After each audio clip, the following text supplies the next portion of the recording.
MOM said, "It's best if you don't show up. You'd spoil the mood." I kept quiet.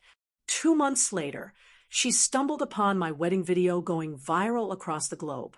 And the guest list made her collapse. Can you imagine getting a text message that shatters your entire world, making you question every relationship you thought you had? My own mother sent me a message that day, telling me I wasn't welcome at my sister's wedding because I would ruin the atmosphere. Yeah, you heard that right. And honestly, what happened next was a twist neither of us ever saw coming. I stared at my phone screen, reading that message for what felt like the 100th time. The words hadn't changed, but somehow some impossible part of me kept hoping they would rearrange themselves into something less brutal. "Julia, I think it's better if you don't come to Vanessa's wedding. You'd ruin the atmosphere. We want everything perfect for her special day. Mom." My own mother had typed those words and hit send without a second thought. I slowly set the phone down on my desk at the Marine Biology Research Center, my hands trembling. Outside my office window, the Seattle waterfront stretched out, gray and infinite, perfectly matching the storm brewing inside me.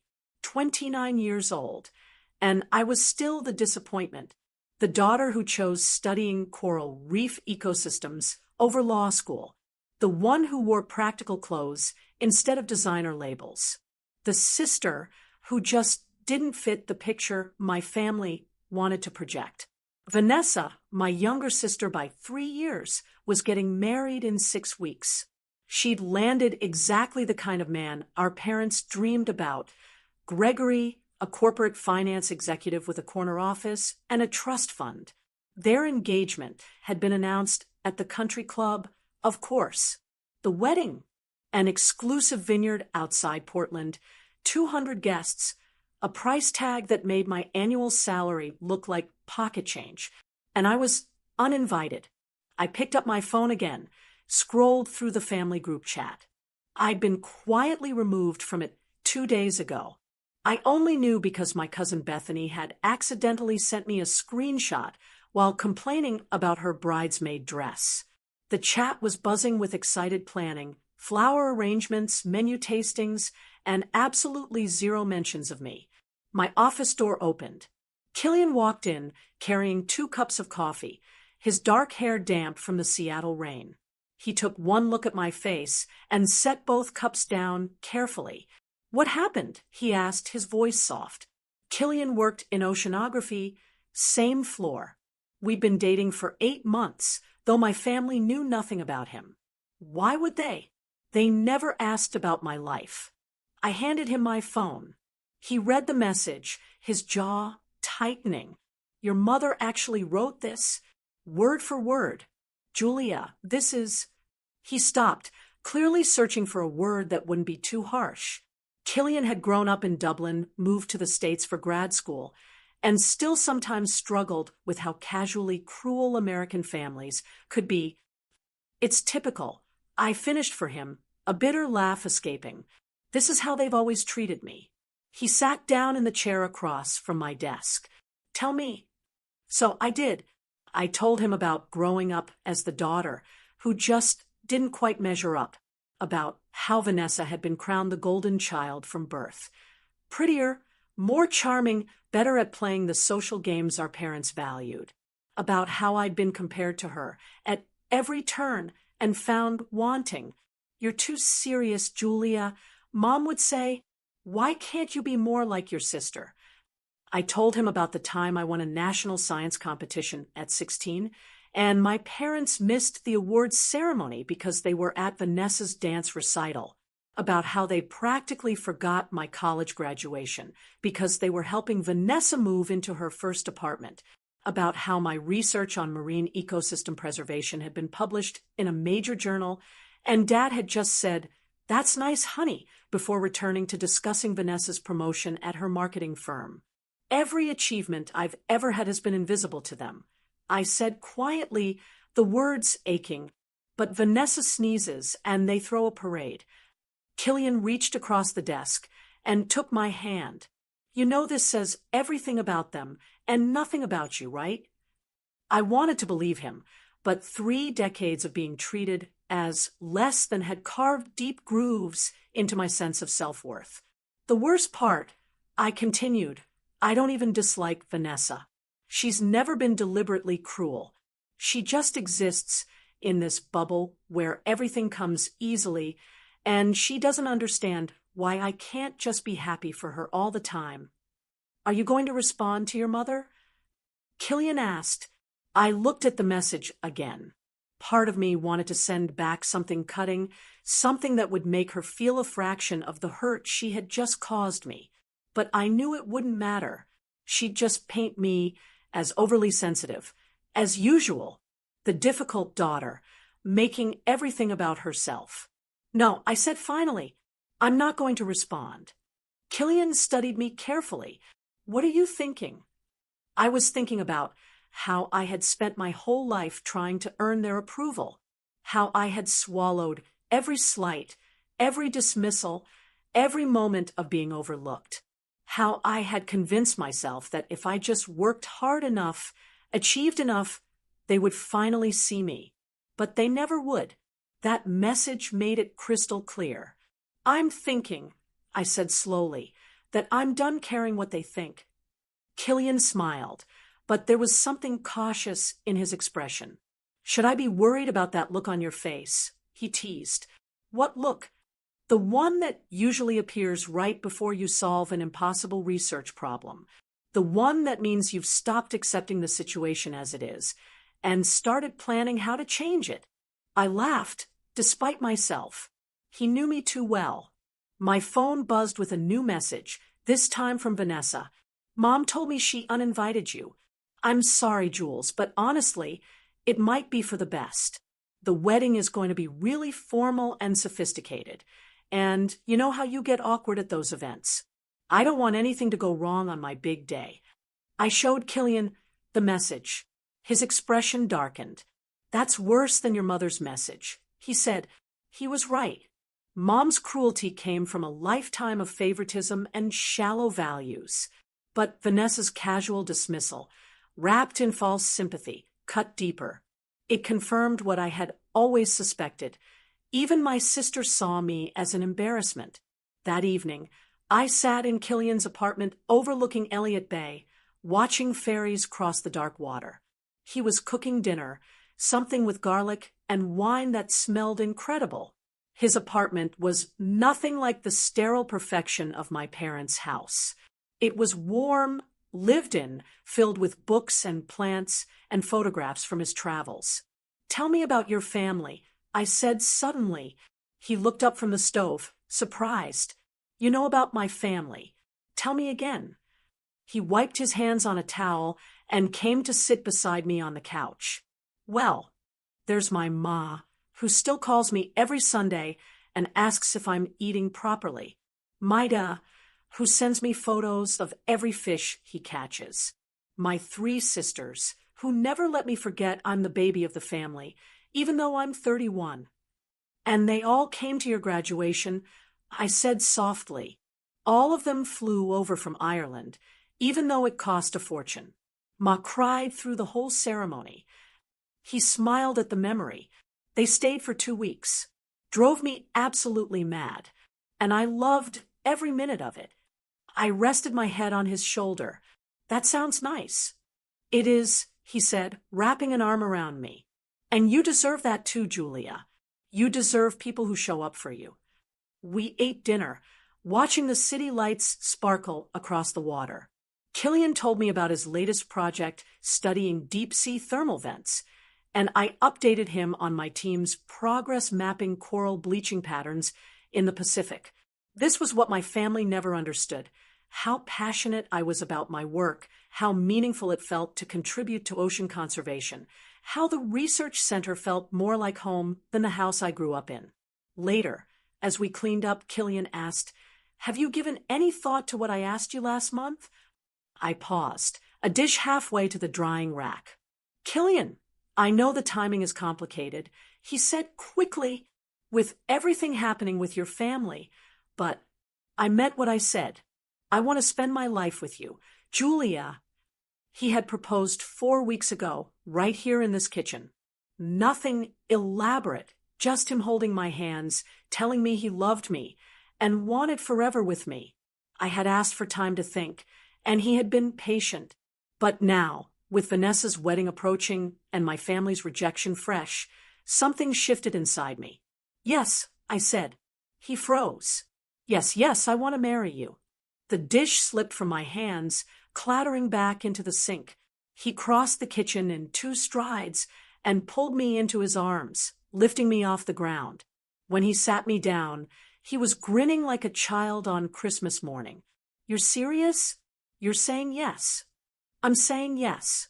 He kissed me, and for the first time in days, the tight knot of hurt in my chest loosened slightly. This man saw me. He valued my intelligence, my passion, my dedication to my work. He didn't need me to be someone else. We should celebrate, he said, then hesitated. Wait, do you want to tell your family? I thought about it for approximately 3 seconds. No, they've made it clear I'm not part of Vanessa's celebration. I don't need their involvement in mine. What about your friends? I smiled slowly. That's different. And actually, I have an idea. Over the next week, I threw myself into planning. Not a wedding like Vanessa's. I had no interest in pretentious vineyard ceremonies and formal place settings, but something authentic, something that reflected who Killian and I actually were. I started by calling Bethany, my cousin. She was the only family member I genuinely liked, probably because she had also been somewhat overshadowed by Vanessa's golden glow. You're getting married? She shrieked into the phone. Julia, that's amazing. When? 8 weeks from now. Right after Vanessa's wedding. There was a pause. Your mom doesn't know, does she? Nope. Oh, this is delicious. Tell me everything. I told her about Killian, about the proposal, about my plans for a small, meaningful ceremony. Bethany had met Killian once at a coffee shop and declared him absolutely perfect for you, which was exactly the kind of support I needed. Who else knows? She asked. Just you so far. But I'm planning something a bit unconventional. I like the sound of that. I spent the following days reaching out to people who actually mattered in my life. My research team from the Marine Biology Center, friends from graduate school, colleagues I had collaborated with on conservation projects, several scientists I deeply admired who had become mentors over the years. And then I made a call that would change everything. Dr. Patricia Lawrence, a legendary marine biologist, someone I had admired since I was a teenager reading her groundbreaking papers on ocean acidification. She had spoken at a conference in Seattle 2 years ago, and I had gathered the courage to introduce myself afterward. We had stayed in touch, occasionally emailing about research developments. Julia, she answered warmly. What a pleasant surprise. Dr. Lawrence, I have a favor to ask. It's a bit unusual. I'm intrigued. I told her about the wedding, about wanting to create something that honored the work we did and the community we had built, about hoping she might attend. I would be honored, she said immediately, but I have a better idea. Let me make some calls. Calls? I asked, confused. She laughed. Trust me, my dear. If you're going to do this, let's do it properly. I had no idea what she meant, but something in her voice made my heart race with possibility. Vanessa's wedding dominated every conversation for the next month. My phone buzzed constantly with updates I wasn't supposed to see.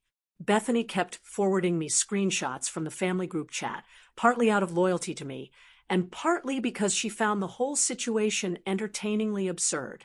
Your mother just spent 3 paragraphs discussing napkin folds.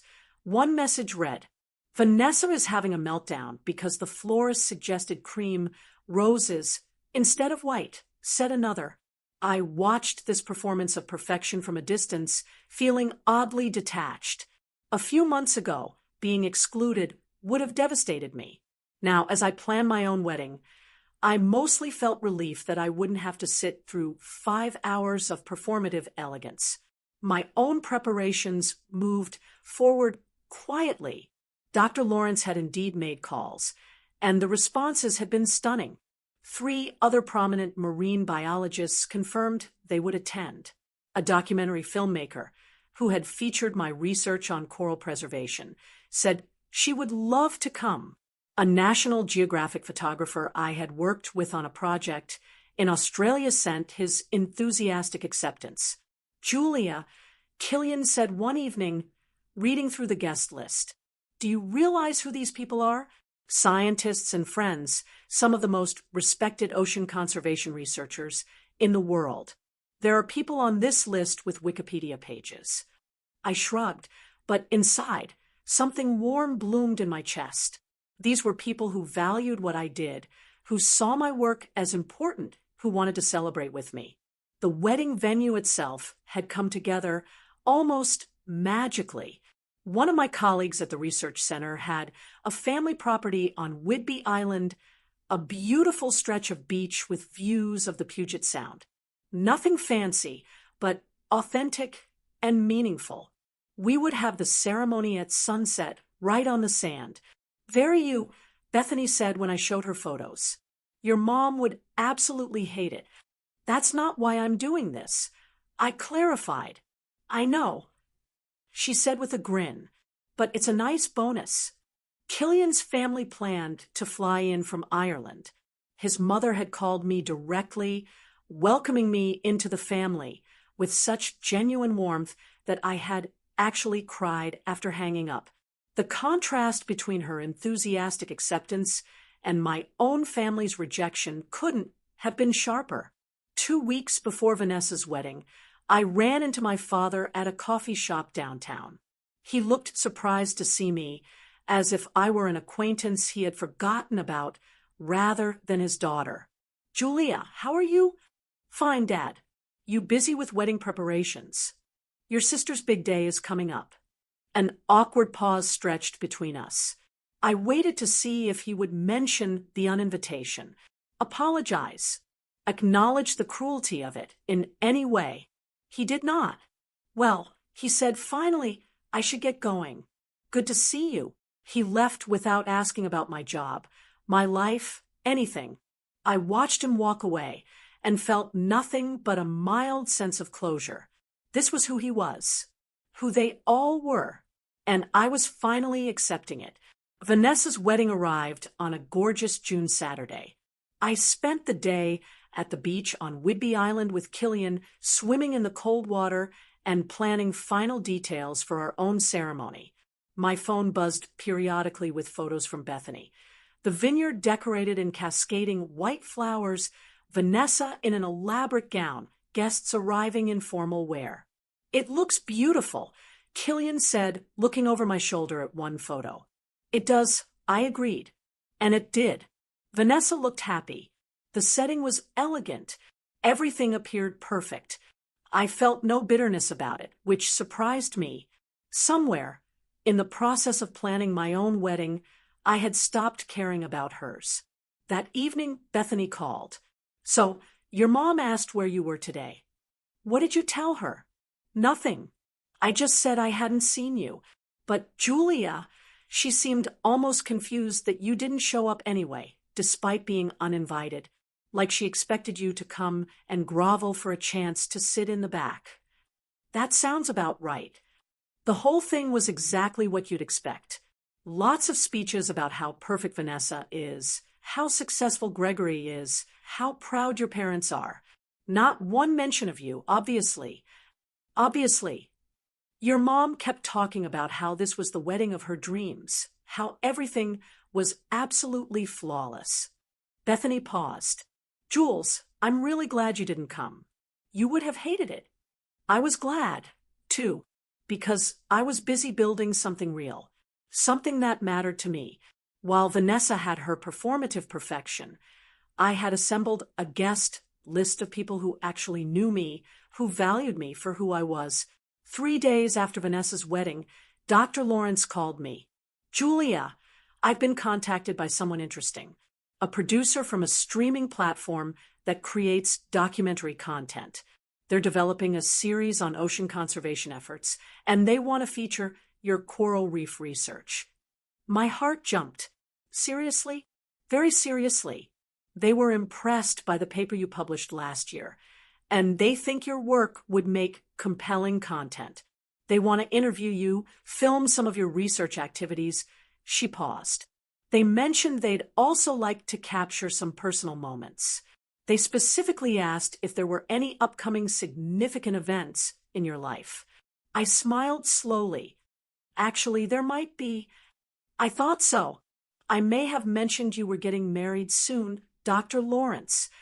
They want to feature it, Julia, a wedding ceremony that brings together ocean conservation researchers, showing the personal side of scientists working to save our planet. They think it could be powerful content. I thought about my small beach wedding, about the guest list full of remarkable people, about the genuine celebration we had planned. And I thought about my family, who saw me as an embarrassment, who had excluded me from Vanessa's perfect day. Tell them yes, I said. Excellent. I'll make the arrangements. Oh, and Julia, they have a substantial social media presence, millions of followers. Whatever they feature tends to go viral. After we hung up, I sat very still, processing what had just happened. Killian found me on the couch, staring into space. What's wrong? Nothing's wrong, I said slowly. Something's just very right. The production team arrived on Whidbey Island 3 days before the wedding. They were smaller than I expected, just 5 people with cameras and equipment, led by a woman named Sophia, who had kind eyes and moved with quiet efficiency. We're not here to make this into a spectacle, she assured me during our first meeting. We want to capture something authentic, the connection between personal commitment and professional dedication. Love and conservation intertwined. Killian and I showed them around the venue. The beach stretched golden in the afternoon light, the water calm and reflecting the sky. Simple white chairs would be arranged in a semicircle facing the water. No elaborate decorations, just the natural beauty of the coastline. This is perfect, Sophia said, already framing shots with her hands. Can you tell me about some of your guests? I handed her the list. She read through it, her eyebrows rising steadily higher. Dr. Patricia Lawrence, Professor James Oko, Dr. Yuki Tanaka. She looked up at me. Julia, do you realize this is essentially a who's who of marine conservation science? They're my friends and mentors. They're legends, she smiled. This is going to be incredible content. Our platform's audience is going to love this. A young scientist marrying the love of her life, surrounded by the community working to save our oceans. It's exactly the kind of positive, inspiring story we need. Over the next few days, they filmed B-roll footage of the island, interviewed some early arriving guests about ocean conservation, and captured Killian and me walking along the beach discussing our research. It felt natural, unforced. They were documenting our lives, not staging a performance. Killian's family arrived from Ireland 2 days before the ceremony. His mother swept me into a hug the moment she saw me, declaring me even lovelier than in the photos. His father shook my hand with genuine warmth, and his 3 sisters immediately adopted me as their own. Finally, another woman to balance out this family, the oldest sister, Siobhan, said, "We've been outnumbered by brothers-in-law for too long." That evening, we all gathered for dinner at a local restaurant. The production team filmed a bit of it. The laughter, the stories, the easy warmth of Killian's family welcoming me. His mother told embarrassing stories about Killian as a child, and his father raised a glass to the brilliant woman who somehow agreed to marry our boy. I excused myself to the restroom at one point and checked my phone. 3 missed calls from my mother. I stared at the notifications, debating whether to listen to the voicemails. Curiosity won. Julia, your father and I heard a rumor that you're getting married this weekend. Obviously, that can't be true, since you would have told us about something so important. But Bethany mentioned something, and now I'm concerned. Call me back immediately. The second message was sharper. Julia, this is ridiculous. If you're actually planning some kind of wedding, you need to inform your family. We have a right to know about these things. And frankly, after we just spent a fortune on Vanessa's beautiful wedding, the least you could do is give us some warning before planning your own.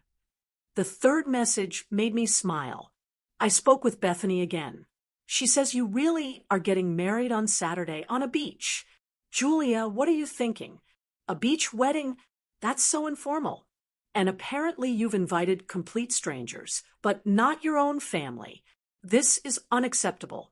Call me. I deleted all 3 messages and returned to the table where Killian's mother was showing everyone photos of their family home in County Cork. Bethany called later that night. Your mom is losing her mind. She's been calling everyone trying to get information about your wedding. I got her messages. Are you going to call her back? No. Good. She doesn't deserve to be part of this. Bethany hesitated. Jules, I have to tell you something. Vanessa knows too, about your wedding, and about the documentary crew. My stomach tightened. How? Someone from the production company posted something on social media. Just a cryptic teaser about an upcoming episode featuring ocean conservation researchers, but they tagged the island. And Vanessa follows every wedding venue in the Pacific Northwest because she's obsessed with judging other people's weddings. She put 2 and 2 together. What did she say? She's furious. Apparently, she thinks you're trying to upstage her. She called me, demanding to know why you're having some kind of media wedding right after hers. I laughed, surprised by how absurd it sounded. Everything isn't about her. Try telling her that. Your whole family is in an uproar. They're saying you're being deliberately hurtful, that you're trying to steal Vanessa's thunder, that you're being selfish and attention-seeking. They're projecting. Oh, absolutely. But Jules, I think they might try to crash the wedding. I considered this. Let them come. They're not on the guest list. But if they want to show up and make fools of themselves in front of some of the most respected scientists in the field, that's their choice. You're scary when you're calm like this.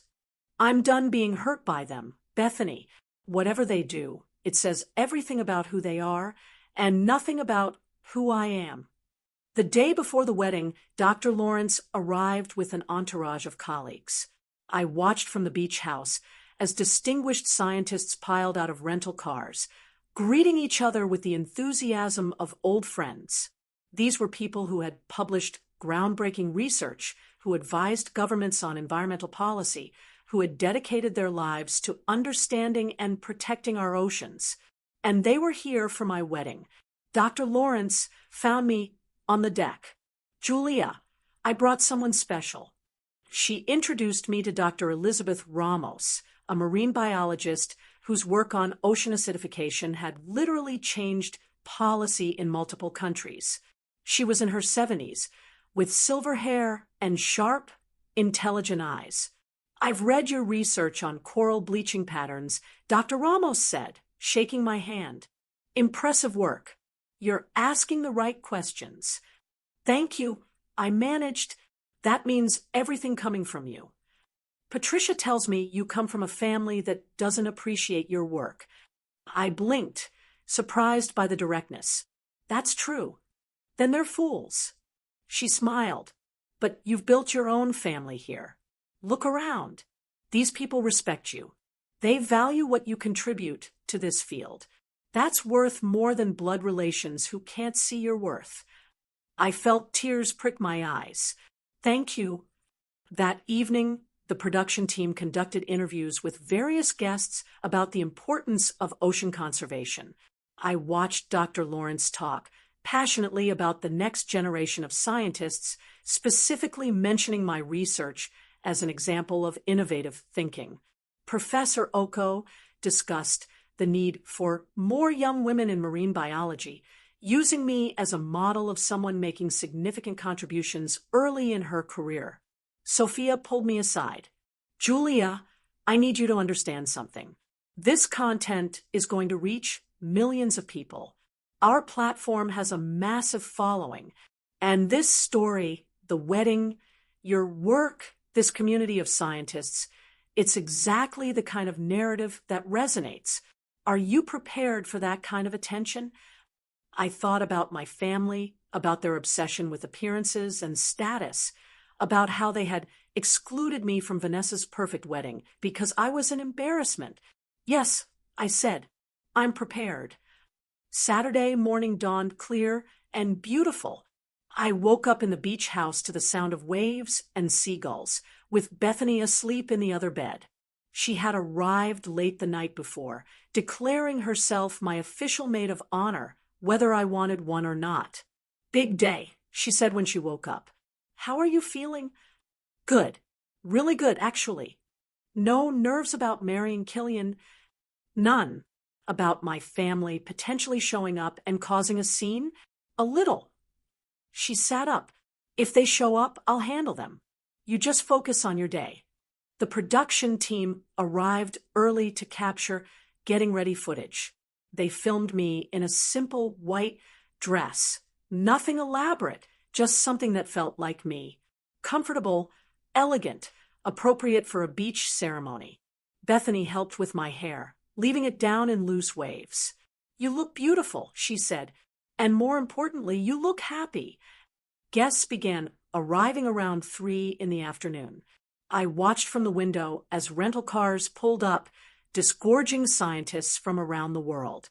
The documentary crew moved among them, capturing conversations about ocean conservation, climate change, the importance of research funding. Then I saw my mother's car. She pulled up with my father, Vanessa, and Gregory. They climbed out, and even from a distance, I could see my mother's disapproving expression as she surveyed the casual beach setting. They actually came, Bethany said, spotting them, too. Of course they did. They couldn't stand the idea of missing out on something. Sophia appeared at my door. Julia, there are some people here who aren't on the guest list. They're claiming to be your family. They are my family. Do you want them to stay? I thought about it. Part of me wanted to have them escorted away, to exclude them the way they had excluded me. But a better idea formed. Let them stay, I said. Seat them in the back. And Sophia, make sure your cameras capture their reactions. She smiled slowly. I like how you think. The ceremony was scheduled for 5 in the evening, time to catch the golden light before sunset. I waited in the beach house, while Killian took his place near the water. Through the window, I could see the assembled guests. Over 100 people, many of them recognizable from their published work, their TED Talks, their contributions to ocean science. And in the very back row, looking deeply uncomfortable, sat my family. Dr. Lawrence appeared at my door. Ready? You're walking me down. If you'll have me, I know I'm not your father, but I'd be honored to stand in. My father was 20 yards away, but he had never really been present in my life. Dr. Lawrence had been more of a mentor and supporter than he ever had been. I'd love that, I said. We walked together down the sandy aisle between the chairs. I saw Killian waiting for me, his eyes bright with emotion. I saw his family beaming from the front row. I saw colleagues and friends smiling, and I saw my mother's face in the back, her expression cycling between shock and confusion as she took in the distinguished guests surrounding her. The ceremony was conducted by a retired marine biology professor who had known both Killian and me during our graduate studies. He spoke about the ocean, about the currents that bring things together, about the importance of finding a partner who understands your passion and purpose. Killian and I had written our own vows. When it was my turn, I looked at him and felt nothing but certainty. I promise to support your research, even when it takes you to the other side of the world. I said, I promise to celebrate your discoveries and help you through your frustrations. I promise to be your partner in saving the oceans we both love. And I promise to build a life with you that's based on what we value, not what anyone else expects of us. He wiped his eyes. When he spoke, his Irish accent thickened with emotion. I promise to see you always, to value your mind and your heart equally, to stand beside you as you change the world with your research, to remind you of your worth when you forget it, and to love you exactly as you are without asking you to be anyone else. We exchanged simple silver rings. We kissed as the sun began its descent toward the horizon, painting the sky in shades of gold and pink, and our guests erupted in applause. Not polite, formal clapping, but genuine, enthusiastic celebration. The reception was held right there on the beach. No formal dinner service, no assigned seating. Instead, we had a seafood barbecue with long tables where guests mingled freely. The production crew moved through the crowd, capturing conversations between Nobel laureates and young graduate students, between documentary filmmakers and research assistants. I watched my mother approach one of the tables, clearly trying to figure out who these people were. She stopped a man who was chatting enthusiastically about deep-sea exploration. And how do you know the bride? I heard her ask, Julia, we collaborated on a research paper about coral bleaching in the South Pacific. Brilliant mind. Her work on ecosystem adaptation is going to be foundational in the field. He extended his hand. Dr. James Oko. I teach at Oxford. My mother's face went pale. She moved to another group where Dr. Lawrence was holding court. Julia is one of the most promising young scientists I've encountered in decades, Dr. Lawrence was saying. Her approach to marine conservation combines rigorous scientific method with innovative thinking. She's exactly the kind of researcher we need in this field. Vanessa stood nearby, her perfect composure cracking as she realized she was surrounded by people whose accomplishments dwarfed anything in her social circle. A woman approached her, introducing herself as a National Geographic photographer. Are you a scientist, too? The photographer asked politely. No, I work in marketing, Vanessa said stiffly. Oh, how nice. Julia's research is so important. We featured her work in a spread last year. The photos of the coral systems she's documenting are stunning. I saw Gregory pull Vanessa aside, whispering urgently. They were realizing slowly that this wasn't some small beach wedding thrown together by their embarrassing relative. This was a gathering of significant people in a field that mattered. Bethany materialized at my elbow.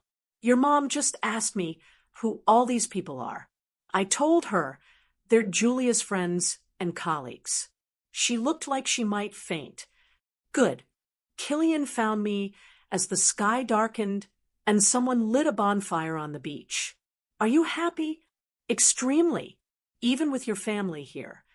I looked over at where my parents stood, awkwardly, clearly out of their depth, watching everyone else enjoy genuine connection and conversation. Especially with my family here. They're finally seeing what they dismissed for so long. The evening continued with toasts and stories. Dr. Lawrence spoke about the future of ocean conservation and the brilliant young minds leading the charge. Professor Oko talked about the importance of supporting women in science. Killian's mother told a funny story about the first time Killian had called home to talk about this amazing scientist he'd met. Then Sophia approached with a microphone. Julia, would you mind saying a few words for the documentary? I took the microphone, suddenly aware that this would reach far beyond the people gathered on this beach. Millions of people would eventually see this. I want to thank everyone for coming. I began. For those who don't know, most of the people here tonight are marine biologists, oceanographers, conservation researchers. They're people who have dedicated their lives to understanding and protecting our oceans. I saw my mother's face in the firelight, finally understanding the caliber of the guests she had been dismissing. I grew up feeling invisible. I continued, like my work didn't matter, like my passion for ocean science was somehow less valuable than other pursuits. For a long time, I believed that. I thought maybe I was the problem. Killian squeezed my hand. But then I found this community. I found people who valued questions over appearances, who measured success by contribution rather than status, who saw worth in dedication to something bigger than ourselves. I looked around at the assembled guests. You taught me that family isn't just about blood. It's about who shows up for you, who celebrates your victories, who sees you for who you actually are. The crowd applauded. I handed the microphone back to Sophia, who was wiping her eyes. My father approached me shortly after. Julia, I had no idea you knew such distinguished people. Why would you? You never asked about my work. He flinched. That's not fair, is it? Dad, when was the last time you asked me about my research? When was the last time you showed any interest in what I do? He had no answer. My mother was next, her composure finally cracking. Julia, if we had known you were planning something like this, you would have, what, suddenly cared about my life, suddenly seen me as worth your attention. Don't be dramatic. We've always cared about you. You uninvited me from Vanessa's wedding because I would ruin the atmosphere. You told me I was an embarrassment. I never used that word. You didn't have to. You've been showing me that my entire life. I kept my voice calm, factual. I'm not angry anymore, Mom. I'm just done. Done trying to earn approval from people who have already decided I'm not worth it. Vanessa appeared, Gregory trailing behind her. Julia, this is all very impressive, but did you really have to plan this right after my wedding? It feels deliberately spiteful. I stared at my sister. Vanessa, I got engaged before you did. I just didn't tell you about it. And I planned a wedding that reflected what Killian and I actually value. None of this was about you. Then why the documentary crew? Why all these important people? Why make such a big production? This isn't a production. This is my life. These are my friends. This is the community I've built. I gestured toward the beach, where scientists were laughing around the bonfire. I'm sorry if it threatens you that I have something meaningful, but that's not my problem to solve. Gregory spoke up. I think what Vanessa means is that it seems calculated, like you're trying to prove something. I'm not trying to prove anything to you. I said, quietly, I don't need your validation anymore. Any of you. Bethany materialized at my side. I think it's time for you all to leave now. We're family, my mother protested. You excluded me from Vanessa's wedding because I didn't fit your image of perfection. I said, my voice steady. Now you're excluded from the rest of my celebration because you don't fit my definition of family. Seems fair. They left, finally, climbing into their car and driving away into the darkness. I watched their taillights disappear and felt nothing but relief. The party continued long into the night. Killian's sisters taught everyone Irish drinking songs. Someone started a debate about deep-sea exploration that got hilariously heated. The documentary crew captured it all. The laughter, the passionate discussions, the genuine warmth of people who loved their work and each other. Around midnight, Killian and I walked down to the water's edge, away from the crowd. The moon was bright, reflecting off the calm surface. No regrets, he asked. None. You marrying you. Best decision I've ever made. He pulled me close. Standing up to your family, also satisfying to watch. I laughed. I didn't plan for this to be some big statement. I know. That's what makes it perfect. You just built something real, and it highlighted how shallow their values are. We stood there, listening to the waves, while behind us, our friends celebrated into the night. The documentary episode aired 6 weeks later. I was at work, when my phone started exploding with notifications. The streaming platform had released the episode that morning, and within hours, it had gone viral. The view count climbed into the millions. Comments poured in. "This is the most beautiful wedding I've ever seen." These are the people making a real difference in the world. The bride is a literal genius, and her family didn't even know. Anyone else crying at how she found her real family? Media outlets picked up the story. Headlines appeared. Marine biologists' wedding brings together conservation heroes. The wedding that's inspiring a generation of scientists. When your real family is the one you build. Someone had done a deep dive on the guest list, identifying each notable scientist and their contributions. The article had been shared hundreds of thousands of times. My research, which had been known primarily in academic circles, suddenly had mainstream attention. The Marine Biology Center's website crashed from traffic. I received interview requests from major news networks. Dr. Lawrence called, laughing. "Julia, you've done more for ocean conservation awareness in one day than most of us manage in years. Every news outlet wants to talk about your research now." "I just got married." I said, "Still processing." "You did, and you showed millions of people what scientists actually look like, what we value, what we're fighting for. It's extraordinary." My phone buzzed with a message from Bethany. "Have you seen your family's social media?"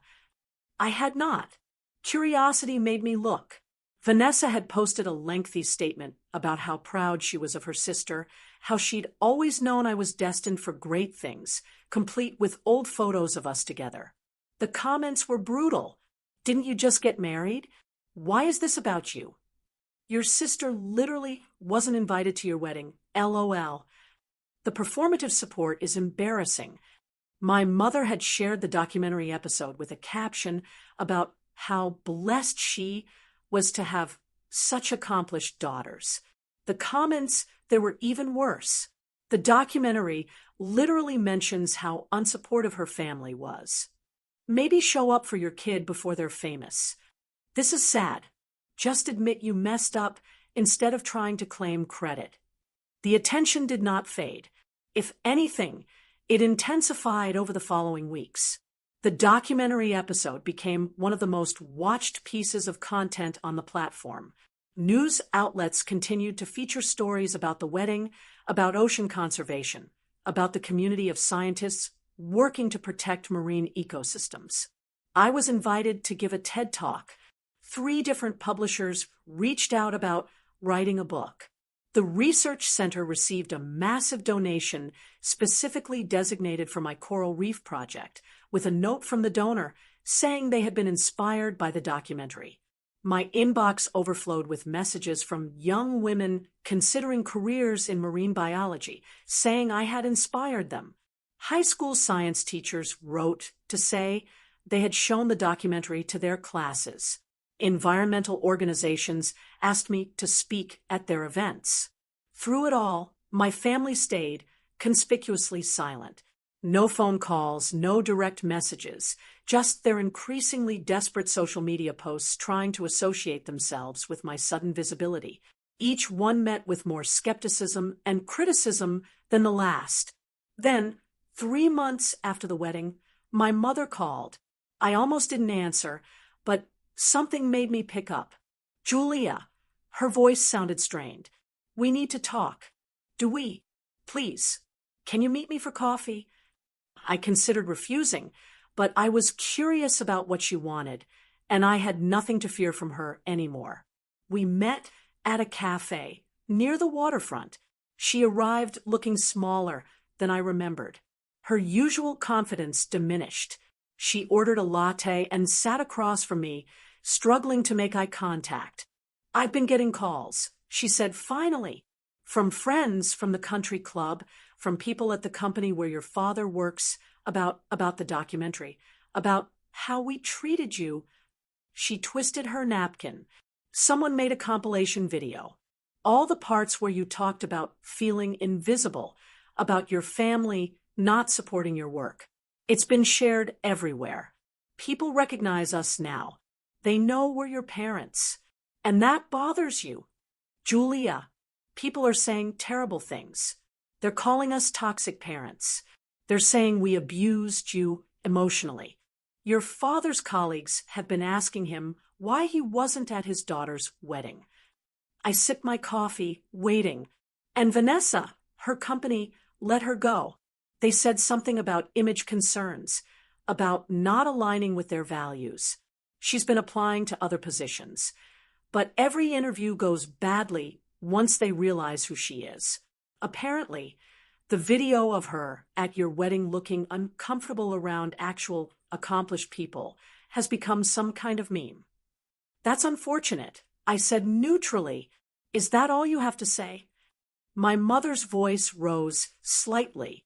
Your sister lost her job. Julia, we're being ostracized from our social circle, and you just sit there acting like none of this affects you.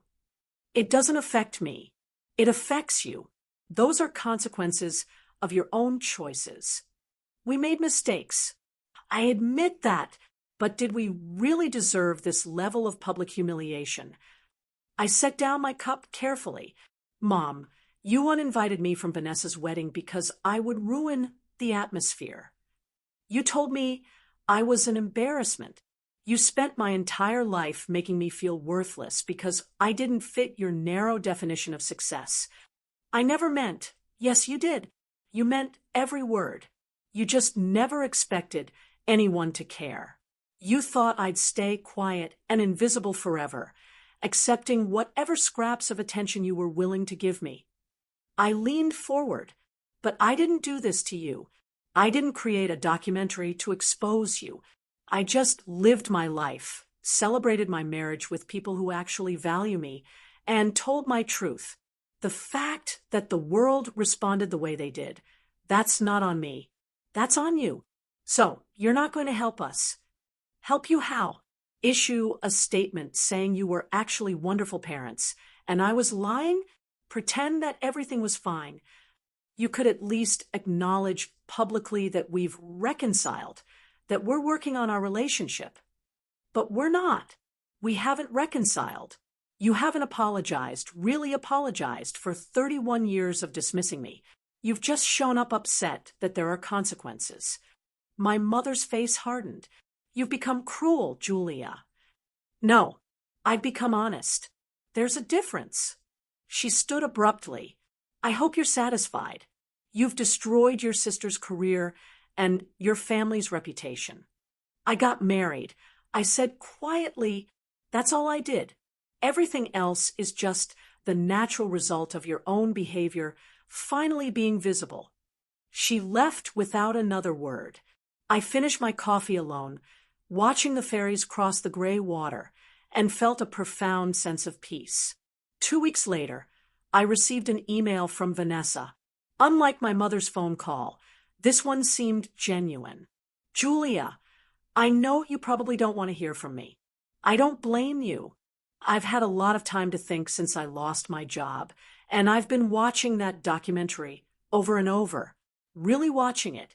I mean, seeing how our family treated you, hearing you talk about feeling invisible, and I'm ashamed. I was part of that. I benefited from it without ever questioning whether it was fair. I told myself you were fine, that you were just different. But really, I knew. I knew Mom and Dad treated you terribly, and I let it happen because it meant I stayed the favorite. I'm sorry. I know that's not enough, and I know I can't undo 30 years of being complicit in their behavior, but I needed to say it. I read Vanessa's email 3 times before responding. Part of me wanted to delete it, to leave her message unanswered, the way so many of my needs had gone unacknowledged throughout our childhood. But I had never wanted to become like them, petty, vindictive, incapable of growth. Vanessa, I appreciate your email. I don't know what our relationship looks like going forward, but I'm willing to talk.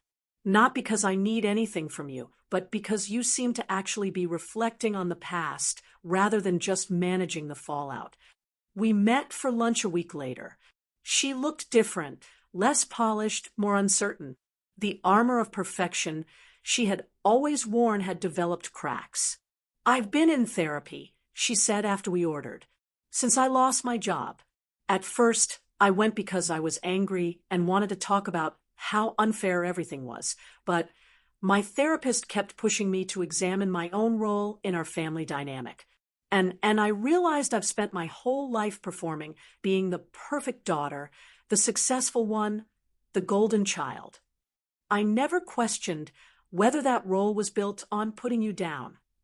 She looked at me directly. "I'm genuinely sorry, Julia. Not because the documentary made me look bad, but because I participated in hurting you." It was the first real apology I had ever received from anyone in my family. "Thank you," I said. "That means something. I don't expect you to forgive me right away, or maybe ever, but I wanted you to know that I'm trying to be better." We talked for 2 hours. Really talked, maybe for the first time in our lives. She told me about the pressure of being the favored child, about how exhausting it was to maintain the image mom and dad demanded. I told her about years of feeling like a ghost in my own family, about finally finding people who saw me. "Your wedding looked amazing," she said quietly. "Not just the setting or the production, but the people. Everyone looked so happy to be there, so genuinely connected." They were. My wedding was beautiful, but it wasn't real. It was a performance for 300 people, most of whom I barely know. Gregory and I spent $200,000 on one day, and I can't remember feeling happy during any of it, just stressed about everything being perfect. "Do you love him?" She hesitated. "I don't know. I think I love the idea of him, the successful husband, the right kind of marriage. But do I love him? We barely talk about anything real." I reached across the table and squeezed her hand. "You can change that, you know. You can build something authentic, like you did, like I did." Over the following months, Vanessa and I developed something resembling a real sister relationship. She divorced Gregory amicably. They had both realized they were performing rather than partnering. She took a job at an environmental nonprofit, making a fraction of her previous salary, but seeming genuinely engaged with the work. My parents, however, remained unchanged. They issued a public statement through a family friend's blog, claiming the documentary had been edited to make them look bad, that I had always been dramatic and attention-seeking, that they had always supported my career despite my difficult personality. The statement backfired spectacularly. People compared it to the unedited footage, found no evidence of manipulation, and the criticism intensified. Several think pieces were written about parents who could not accept accountability, even when confronted with clear evidence of their behavior. My father's company quietly asked him to retire early, not officially because of the controversy, but the timing was obvious. My mother's friends at the country club stopped inviting her to events. She tried joining different social groups, but people recognized her from the viral clips. Bethany sent me updates occasionally, half amused and half horrified by their continued refusal to simply admit they had been wrong. "Your mom tried to join a book club," one message read. Someone had them read an article about emotional neglect in families. "Your mom walked out when the discussion turned to accountability." Meanwhile, my career flourished. The visibility from the documentary led to increased funding for ocean conservation research. I was invited to present at international conferences. My work on coral reef adaptation became part of a major policy proposal for marine protection.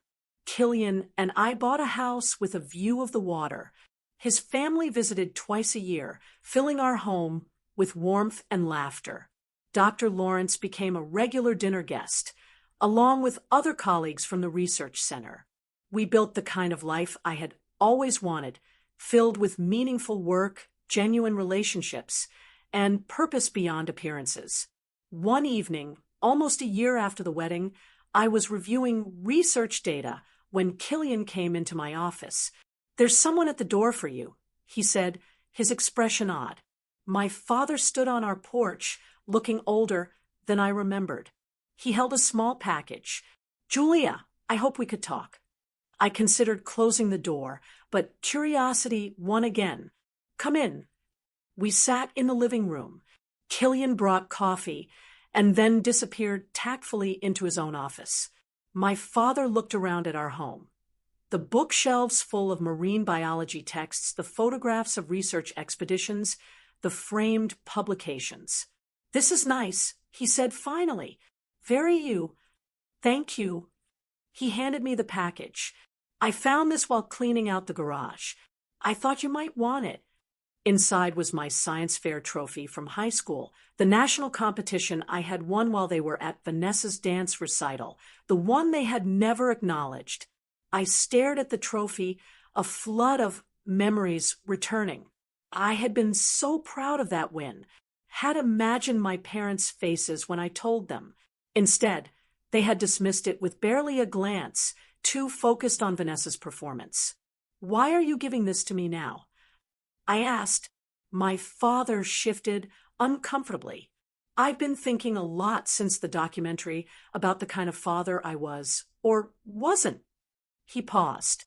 Your mother and I, we got caught up in a certain vision of success, country clubs and corporate careers, and maintaining the right image. And we pushed that vision onto both of you girls. Vanessa fit the vision. I didn't. No, you didn't. And instead of celebrating that, instead of appreciating that you had your own path, your own remarkable achievements, we treated you like a disappointment. He looked at me directly. That was wrong. I was wrong. Are you apologizing? I'm trying to. I'm not good at this. He rubbed his face. I watched that documentary, Julia. I watched it alone after your mother went to bed, and I saw myself through your eyes. The father who missed your graduation, who never asked about your research, who wasn't at your wedding. His voice cracked slightly, who made his daughter feel invisible. I said nothing, waiting. I can't undo 31 years of being a bad father. I know that, and I'm not here to ask for forgiveness or to make myself feel better. I just wanted you to know that I see it now. I see what I did, what I failed to do. Why now? I asked. Because of the public attention? Because people are judging you? Partly, he admitted. I won't lie about that. The criticism hurt. But also, I watched you in that documentary.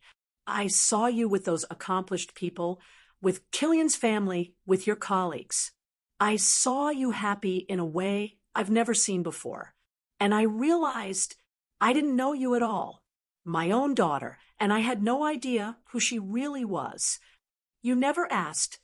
No, I never asked. He set down his coffee cup with shaking hands. I don't expect this to fix anything. I don't expect you to suddenly want a relationship with me. But I needed to say it, to actually apologize.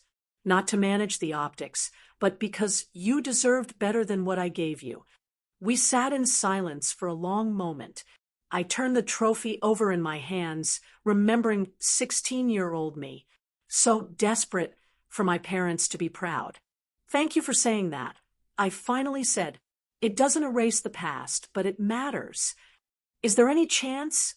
Could we try to build something now? I considered it carefully. Maybe, but it would have to be real, Dad. No performing. No pretending the past didn't happen. If you want to know me, you have to actually be interested in my life, my work, the things I care about. I'd like that. If you're willing, I'll think about it. He nodded, standing to leave. At the door, he turned back. For what it's worth, that wedding looked beautiful. And those people, your colleagues, the things they said about you and your work, I should have been saying those things your whole life. After he left, Killian emerged from his office. How do you feel? Honestly, I'm not sure. I looked at the trophy. Part of me wants to believe he's genuine. Part of me thinks it's just damage control. Maybe it's both. People are complicated. My therapist would say I don't owe him anything, that I can choose not to engage. You can. What do you want? I thought about it. I want to be open to the possibility that people can change without being naive about the likelihood. I want to protect myself without becoming bitter. That seems wise. Over the next few months, my father made genuine efforts. He asked about my research and actually listened to the answers. He read my published papers, even the technical ones he clearly didn't fully understand. He met Killian properly, asked him about his work, treated him with respect. My mother made no such efforts. She remained convinced that she had been wronged, that the documentary had unfairly portrayed their family, that I owed her an apology for the embarrassment. Vanessa tried to build a bridge between us, but I had no interest in reconciling with someone who refused to acknowledge reality. She'll never admit she was wrong, Vanessa told me. She's too invested in her self-image. I know, I said, and I'm okay with that. I don't need her approval anymore. The documentary continued to impact lives in unexpected ways. I received letters from adult children of narcissistic parents, thanking me for showing that it was possible to build a fulfilling life beyond toxic family dynamics. From young scientists who felt empowered to pursue their passions despite lack of family support. From women who had felt invisible and were inspired to find their own communities. A year and a half after the wedding, the documentary won several awards for its impact on environmental awareness and science communication. The streaming platform created a whole series inspired by it, featuring other scientists and their important work. I was invited to consult on ocean conservation policy at the national level. My research team expanded.